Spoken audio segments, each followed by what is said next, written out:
Hello, myRockworld. Today we have the honor to meet Doyle Bramhall II, or second, in Munich for an exclusive interview from myRockworld. He is releasing a new album, a new solo album, Shades.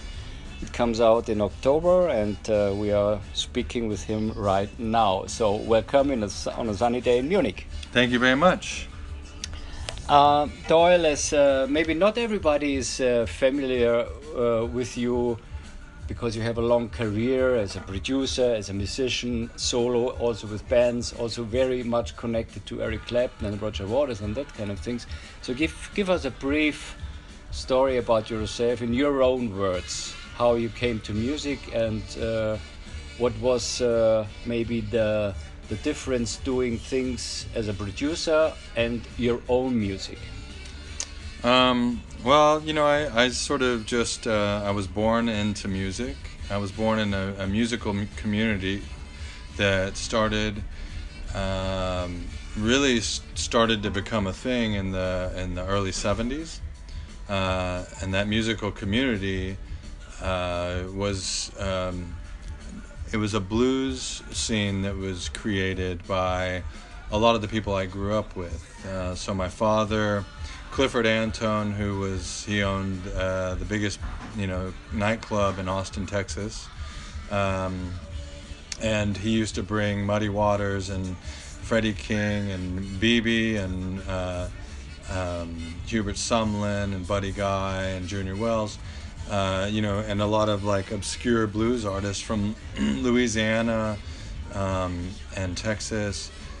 So there was that scene going on where there were these young kids that were all learning blues, and they were getting an opportunity to be the backup band for Muddy Waters or Freddie King, and so I grew up with all these musicians. So I grew up with Stevie Ray Vaughan and Jimmy Vaughan, and your father played with Jimmy?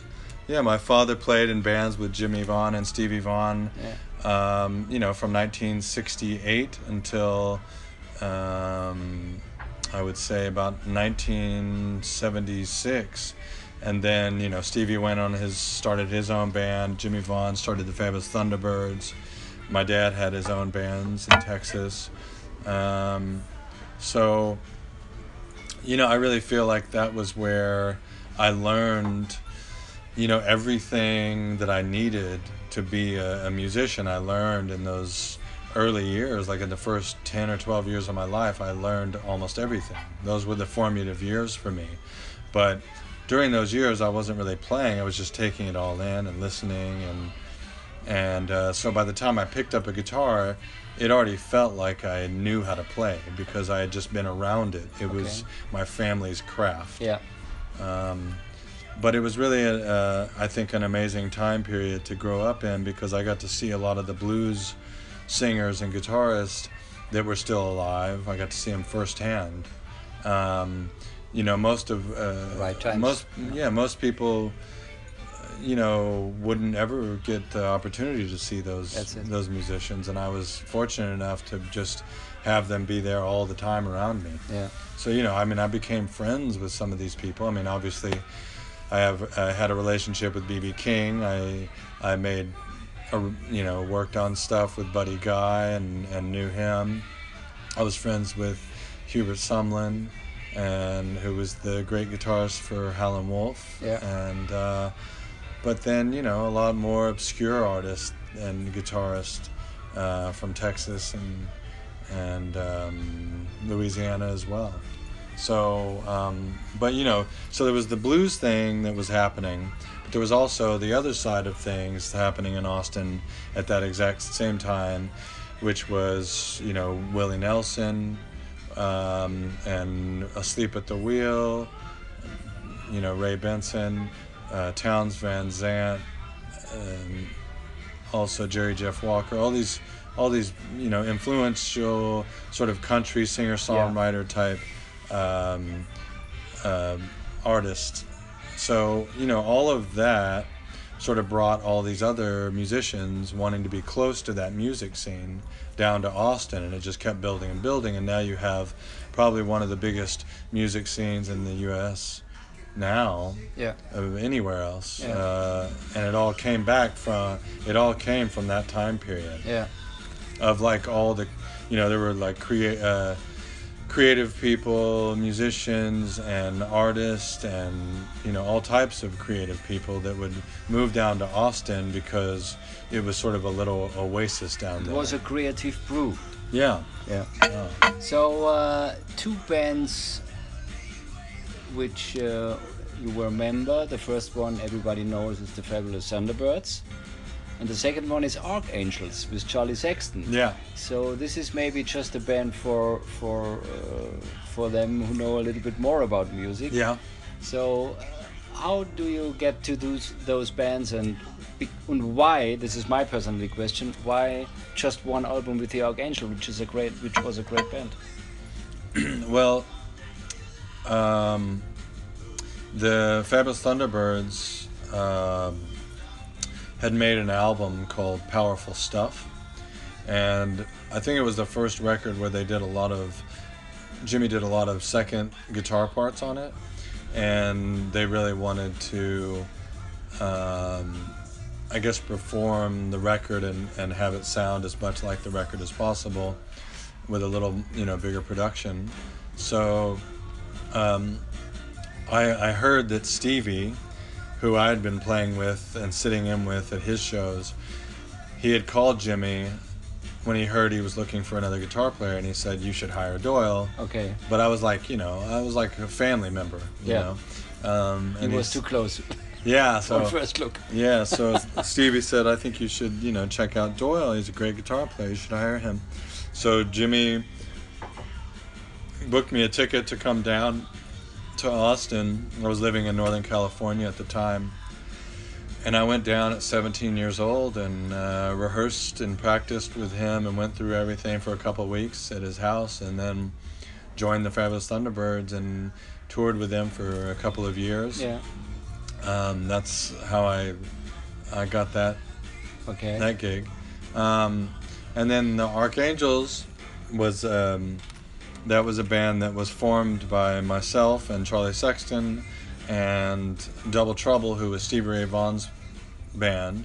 And it was sort of a band that was born out of Stevie's death. Yes. Okay. Because Stevie had died, and Double Trouble had the time to do something else. Yeah, and I think that it actually sort of brought us together because it was Stevie was such a big part of all of our lives, and when he died, it was like something was then missing from our lives, and I think that we decided to get together, almost as a tribute to him in a way. In my mind, it was sort of a tribute to him, with having Double Trouble, who played with Stevie, and Charlie, who was also, he was friends with Stevie, and I was friends with Stevie. My dad grew up with Stevie. My dad wrote a lot of the songs with Stevie on his records, and they were not only life partners but collaborators. Yeah.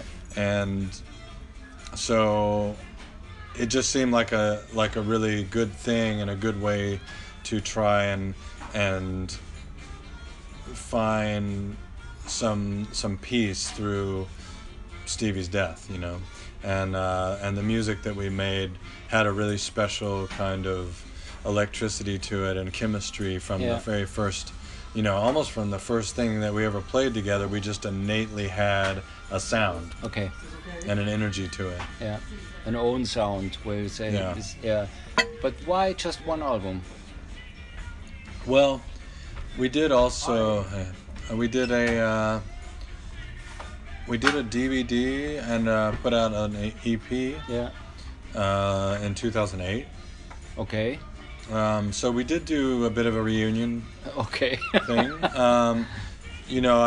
Mainly why the Archangels broke up was because of a very intense and a very intense drug habit that I had. So Shit happens. yeah, and I think I cared way more about drugs Okay. than I did the band. Okay. Very simple answer. Yeah. A lot of musicians had problems with that, for sure. And are you free of drugs now? Yeah, since 1996, 95. You So can quite a be- long time. It's quite a long time. That's good. Yeah. Okay, let's make a jump into 2018, because we know the thing about you worked a lot with Eric Clapton, produced albums with him, played in his band for a long time. You are friends with him. You also played with Roger Waters on the In the Flesh tour, and did something with him. And then I think you didn't release solo albums. You did some before, but you did not in the time when you played with Eric and other guys. You did not release a solo album. And then 2016 comes out a solo album after 15 years. Nothing of a solo album. Rich Man came out, and it was quite a good success, I would say. And it's a good album because it has a modern sound, and it is not this kind of a blues cliche thing. Right. Because as a blues fan or player, you can't play again Muddy Waters style and all that things. I think that's bullshit. Right. If you are a young guy and know these things, you can make like the Stones did an album with songs of them. Yeah. But which is cool, which is Yeah. good. But compare yourself with Muddy Waters and Co. I think you have to do your own way, which you did. So you brought out Rich Man, and this brings us to the new album. So please tell us something about the new album, the actual album, which comes out soon. It's called Shades. And what's in your way different to the last album, Rich Man? You know, I think really the only difference to me is that the experience that I've had, the life experience that I've had, and the more experiences that I have musically, they all sort of add to what I'm doing. You know, I take in, the more I live, the more experiences I have, and I listen to a lot of different kinds of music, and I travel the world listening to many different styles of music, and a lot of Sufi music, a lot of Indian classical music, a lot of Northern African music. Okay. And I get really, really into regional types of music. You know, a lot of them not so much very modern, because I'm not really that. I mean, modern music doesn't really, it doesn't move me like.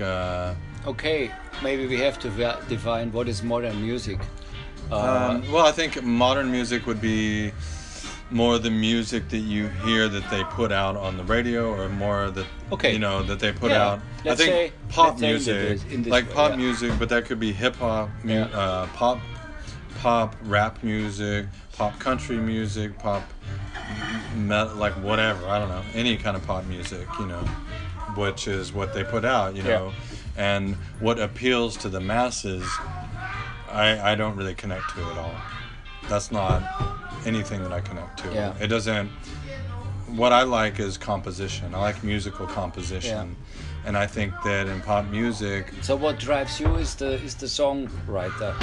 yeah, the melodies, the feeling behind the melodies, the depth of the message of the music, not only in its lyric, but also its message that is inside the music of it, you know, inside the melodies, inside the different parts, everything that constructs a piece of music to then where you can connect to, you know, that your body can connect to. I couldn't find I would not find a genre for you to say, okay, a genre, a musical genre, yeah. Because when I hear to the new album, it's very different. Mm-hmm. What connects the album is the drums. For me, as a see, what I would say connects my music, each song to each song, is me. Yeah, for sure. When I hear it, it is the drums, because the drums is on each song. It's not just playing a straight drum set. Right. It's always a little bit where I say, oh my God, there's something behind, and it's not. You get it not in the first place, you know. You have to listen a second time. Right. And then you have the feeling that there comes something soul, something gospel, something blues, rock, okay. Right. So I would define it also as a modern record, but not as a record which will be played on all radios. Let's hope for it. Yeah. But as we know, the masses need maybe more this da-da-da thing. Yeah. Which is the record definitely not, because it's really a songwriter record. Right. So when you speak about the new album, how do you create a song, or how do you create the songs? Is it going in the studio, you have the whole thing ready, or is it just the old process? I have something here, and then I do demos, and then I develop it. How do you go into the music to create a song until it's recorded? Well, I don't really have one set way of doing it. Okay. I actually don't. I like experiencing or writing songs with sort of like a blank canvas. Okay. And trying to start from any place that I can get in. Like sometimes I can, like for instance, on the song called named London to Tokyo. Mm-hmm.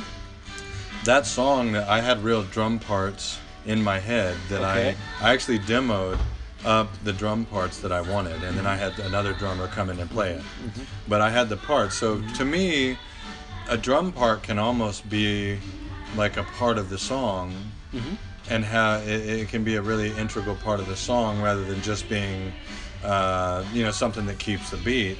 Yeah. I like listening to drum parts, and I think maybe that comes from the records I grew up listening to, like the Beatles and Sly Stone and Stevie Wonder, and those. I would say this is a little bit, you can compare it to this, because it's always, Well, I mean, to me, they always had, everything had a part, you know, even McCartney, like when he would do songs on Ram, for instance. And I feel like, everything every part he did had a purpose. Yeah, it's not just like Jimi Hendrix. It's not just a beat. It's part of the song. Yeah. Yeah. And I think that sometimes, it's like, with classical music, you have all these different instruments that are all playing their parts. And I feel like that's the way that I sort of approach my music, where the bass parts and the drum parts and any other instrument that you put on it should have its place, should have its value, should have its impact in its own way, but all fitting in one kind of unison kind of thing, unity. Okay, and then you go with this kind of snippets, you go into the studio and work a long time around that, or is it you take the band, play it, rehearse it, and then record it? Like I said, I don't really have one set way of doing it. But it can happen too. I like keeping it open, because I always get worried about coming from a formulaic place. Okay. And I don't want that at all to be in my music. I don't want formulas to be in my music. Because I think keeping it fresh, I like spontaneity in music. I like newness and freshness. I don't want to get too comfortable in something. I always want to be on the edge of something, because that pushes me to be, to try and grasp for more than I can do. Yeah. Some of the songs I made little demos of, and I had an idea of what I wanted to do. And then I'll leave room for interpretation if I go in with a band and we'll do that song and we'll sort of have a map of what it should be, but then we do it the way we do it in the studio. But and then other ones, normally you know exactly what you want. I have an idea, sort of like when I start writing a song, I start hearing it the way that I want it to sound, and then I'll sort of guide it to be in that world, but I'll leave room to interpret it too. Okay. So I'll leave. So the bass player is not a fixed part of the bass player. Just he plays that what you. Yeah, unless I have real Okay. specific parts in mind that I want them to play that I think are a big part of the song. Yeah. Okay, understand. But there are also like songs on the record that are just us playing it first time. Oh, that's cool. Yeah. Yeah, and so we just like I have a song with some chords and a vocal melody. Let's just go out and play until we get it. So there's one song with the whole Tedeschi Trucks band, which are I think 11 people or something. Yeah. And they are cool guys. I know them personally. Yeah. And I think this was recorded all together. Yes. So all we're standing in the room and then let's go. Pretty much. I mean, the core of the band. So we had 2 drummers, bass player, Derek, Susan, myself, Kofi on keyboards. Yeah. That was the band. On the floor, I think that's all that could fit in the room. Yeah. So we recorded the full song that way. And then we had the background singers come in, sing backgrounds, 3 singers. Yes. And then we had the 3 horn players come back in again and do that. But we recorded it all at the same time. Cool. And then me and Derek went back on at the end and played solos live together. Yeah, cool. And this is a Bob Dylan cover. So why you choose this song? Or did you record more songs with the Tedeschi Trucks band and then you said, oh, now let's take this cover song? I actually did. I did record a couple songs with them. I recorded a George Harrison song called "Be Here Now," and but then at the last minute, I was asked to do a tribute show for Greg Allman and the Allman Brothers in New York. And we played this show, and I was asked to do a song that Greg did on his last album before he died, which was Going, Going, Gone. Okay. And so when I performed it, it moved me so much that... Understand. Yeah, I just loved the spirit of it so much, and it reminded me of what I feel like when I listen to Tedeschi Trucks. Yeah. So I called them and I asked them if they would be interested in doing that as a tribute for Greg for my album. Cool. Yeah. And you know, the connection was that I had become friends with Greg and known him because I made a record with him in 2011. Yeah. And then obviously Derek's connection because he was in the Allman Brothers. And he was, you know, he grew up with Greg. Yeah. So I thought it was a really sweet sort of, you know, sweet tribute. Yeah, for him. that's a cool idea to take a song, and it's more than just make a cover, you know. Yeah. There is also again, because you worked with Nora Jones also on the Richman album for one song. So there's one song, Searching for Love. You did it again with her. Why you choose her again? Is it just a good spirit, or? Well, I just, you know, I love working with people that inspire me. Okay. And she's definitely somebody that inspires me musically. And Did you know her dad, Ravi Shankar? No, I did not. I listened to his records, but I did not know him. Okay. But I, you know, on the Rich Man album, I asked her to sing on New Faith. Yeah. And, but it was just her singing backgrounds on. And so for this record, I wanted to do something where it was a song that we wrote together. So I went to New York about 3 times over 2 months. And every time I would go there, we would write parts of this song until we finished it, and then we went into a studio in Brooklyn near her house and recorded it. And I basically wanted to write a song and that had her sensibility on it. Okay. Because the other song I had already had, but I wanted something that had real collaborative sort of, thing to it. And also, like, I love her voice so much, and I like the way that our voices sound together. Yeah. It's really easy to sing with her. And then for sure, because it was also in the YouTube, the first single from the album, which is the song Everything You Need with Eric Clapton. Yeah. You worked a lot with Eric Clapton, everybody knows that. So it's not the best question to say, how do you get him for the album, but how do you get him for the album? Well, I recorded the song in Brooklyn at a studio with my band, and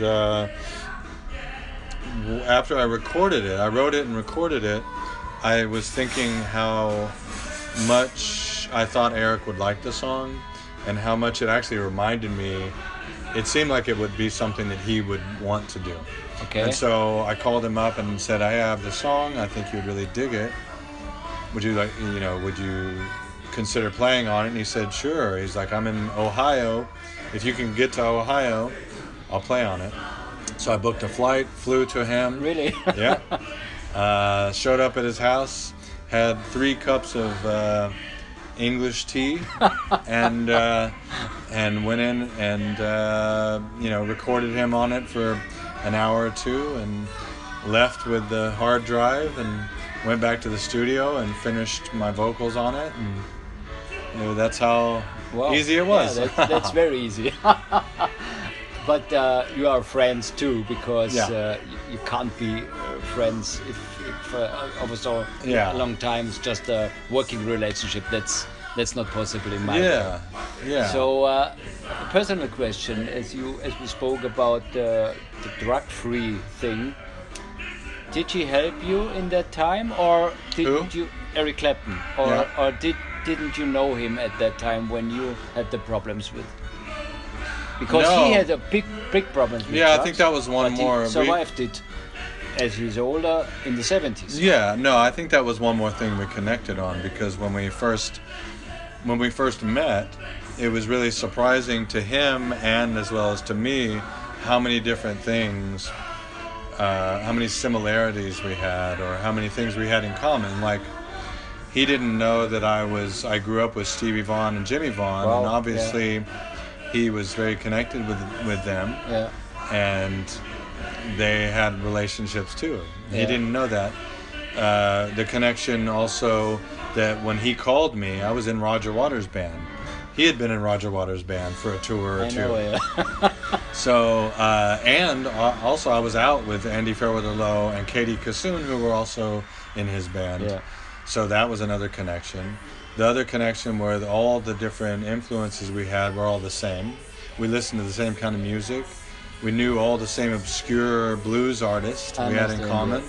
But also, we were both sober. Yeah. And we connected on, we chose the same drugs. I know. We liked the same drugs, the same alcohol. And so there was so much that we related to.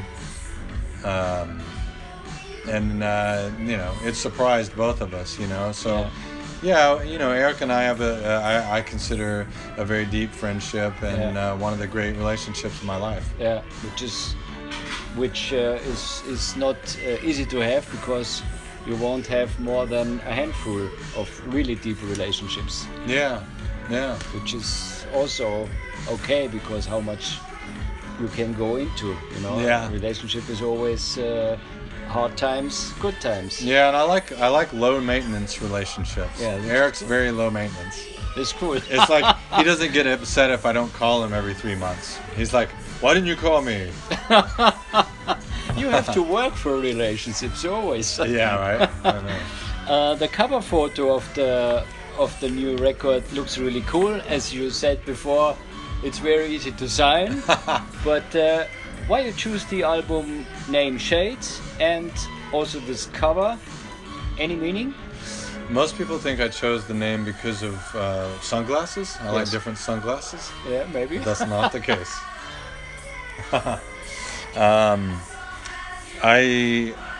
When I was coming up with, I needed to name the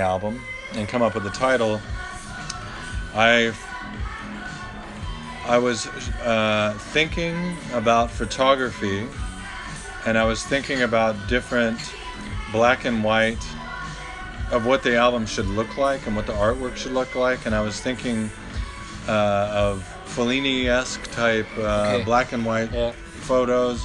I was also thinking Stanley Kubrick black and white photos, the way he shot stills, and I was thinking like almost Italian noir, late 60s Italian noir shots, and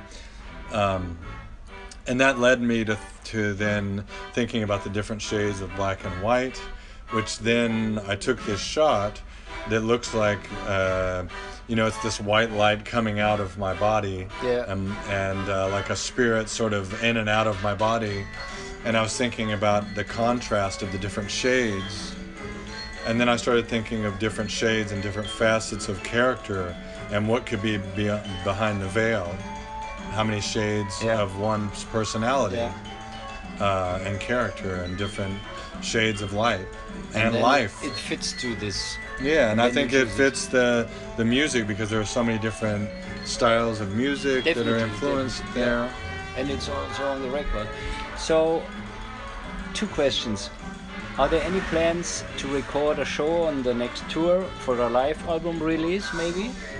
I don't know. Somebody just asked me about that, and I guess it would be a good idea by now to actually go out and start recording some live shows so I can put out a live album. I think that would be great. And one question which we always do, who were your hero? We spoke about your heroes, but who was your hero to start really out playing music? Was it your dad? Or was in the beginning? Yeah. Yeah, I would say that my dad was the first hero of mine. Okay. And which is good. Which is good. Yeah. At least some words to the fans, please, Doyle. Just your personal words to your fans. What you want to say to them.